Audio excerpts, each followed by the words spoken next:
Assalamualaikum warahmatullahi wabarakatuh.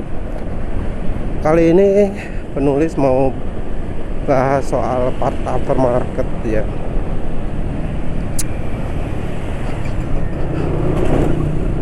Kali ini bukan ngomong soal part aftermarket berkualitas, tapi part aftermarket yang kita sendiri itu nggak tahu itu berkualitas atau enggak. Jadi sebelumnya penulis ngomong bahwa beda dari zaman dulu, part aftermarket sekarang ada yang berkualitas. Tapi selain itu juga, ya sayangnya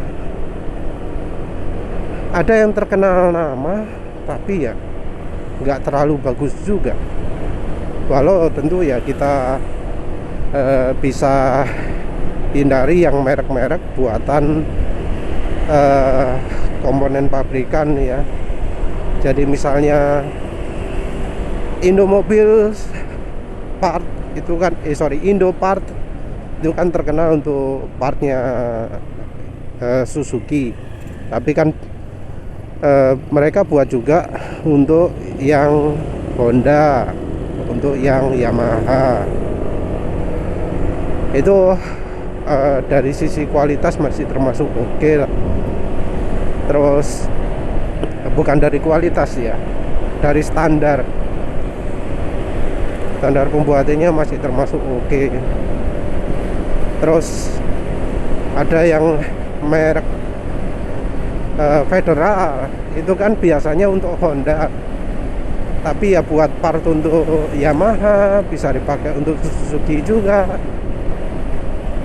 Itu kan sesuatu yang unik juga.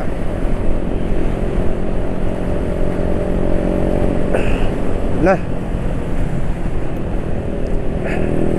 untuk part-part selain itu mungkin ada yang ngomong, wah merek ini bagus gitu ya. Tentu yang ngomong bagus ini ya dari biasanya penjualnya, oh ini merek terkenal mas, merek bagus mas.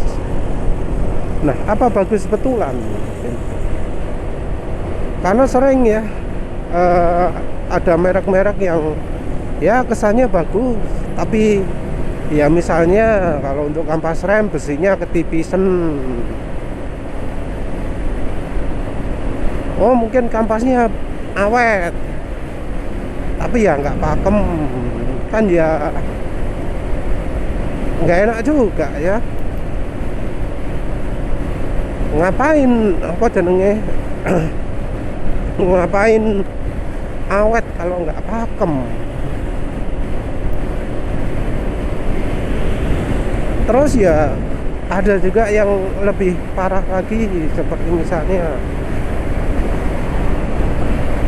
dipasang gitu jadi bikin bunyi-bunyian kalau di mesin,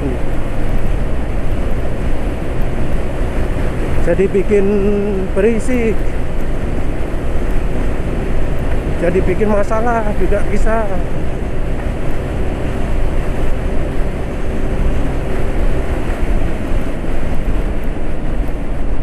Hai, sudah ditutup jalannya.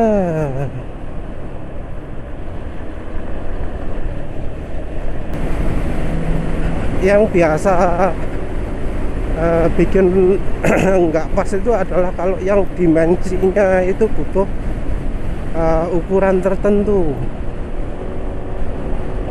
Jadi yang ukurannya aneh-aneh gitu. Mungkin kalau kampas rem contoh salah ya, kampas rem cakram ya, yang mungkin lebih tepat ada yang Bro Lukmanul Hakim ngomong kampas rem belakang. Kampas rem belakang itu ada yang besinya, ada yang dari kampasnya, diameter kampasnya gitu ya.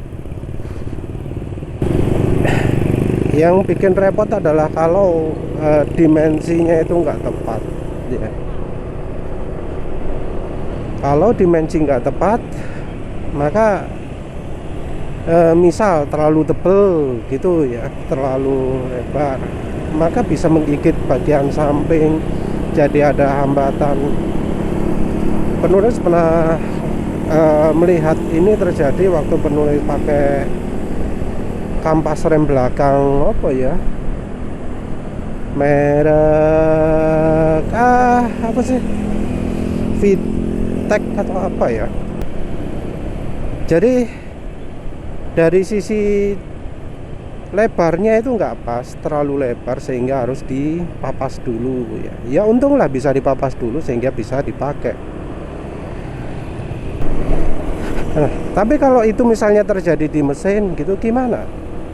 Nggak tahu pasangannya pas apa enggak. Terus dipasang, pasti akan muncul masalah-masalah seperti misalnya kalau pindah gigi jadi sulit ya, kalau dipasang di motor bebek, startnya jadi agak macet. Misal ada yang seperti misalnya contoh di AGM channel itu, kalau mesin panas jadi klotak-klotak karena ternyata bahan logam yang dipergunakan juga nggak pas juga. Jadi dilema kan ya. Masalahnya sekarang ini banyak sekali merek-merek aftermarket, dan walau misalnya ada merek tertentu gitu yang disebut bagus, bisa aja bagusnya itu hanya untuk part tertentu saja. Jadi untuk part ini bagus, tapi untuk part yang lain nggak bagus. Atau bisa jadi part ini, bagian ini untuk motor ini bagus, tapi untuk motor lain nggak bagus. Ya memang dilema ya, dilema karena ya ini artinya yang masang pun harus bisa jeli, dan seringnya kan itu kita harus beli itu harus bongkar dulu baru tahu. Kalau nggak bongkar nggak tahu ya kan, itu jadi repot lagi karena kan masa kita harus eksperimen banyak dulu kan ya. Nah oleh karena itulah walau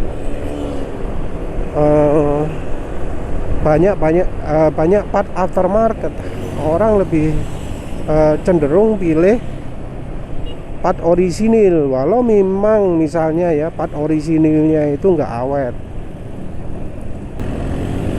Jadi walau tahu part orisinilnya biasanya bukan yang bagian dalaman mesin sih ya. Kalau dalaman mesin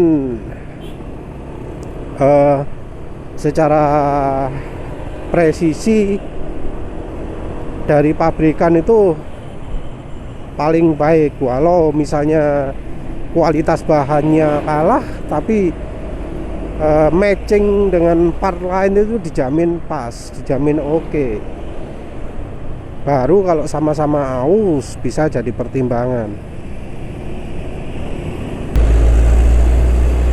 Jadi kalau penulis saya emang ya lebih pilih yang matching ya, nggak mikiri durable-nya ya. Oke lah durable, tapi kalau nggak matching ya pasti akan nggak enak juga. Percuma durable tapi bikin apa bagian saya nggak cocok. Ada bagian yang nggak cocok itu juga akan jadi sumbernya aus. Apalagi ketika ya dari pemilik merek barangnya sendiri nggak bisa mempertahankan konsistensi.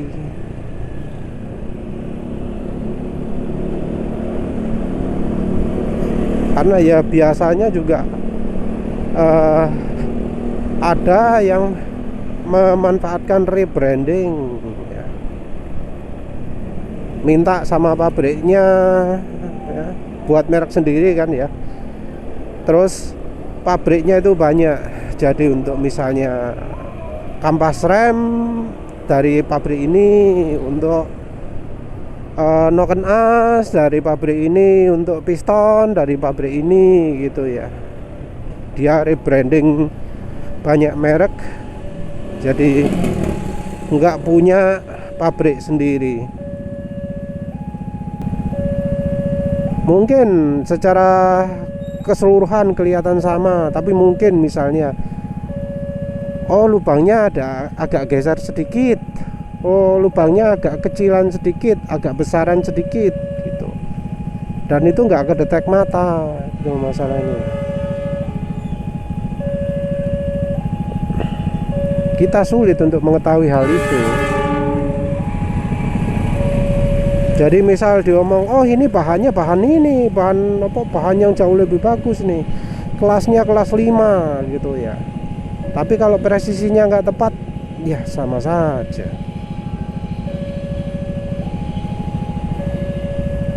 Kecuali kalau part-part yang memang dari pabrikan sendiri menggunakan standar ya. Contoh part menggunakan standar itu ya bearing.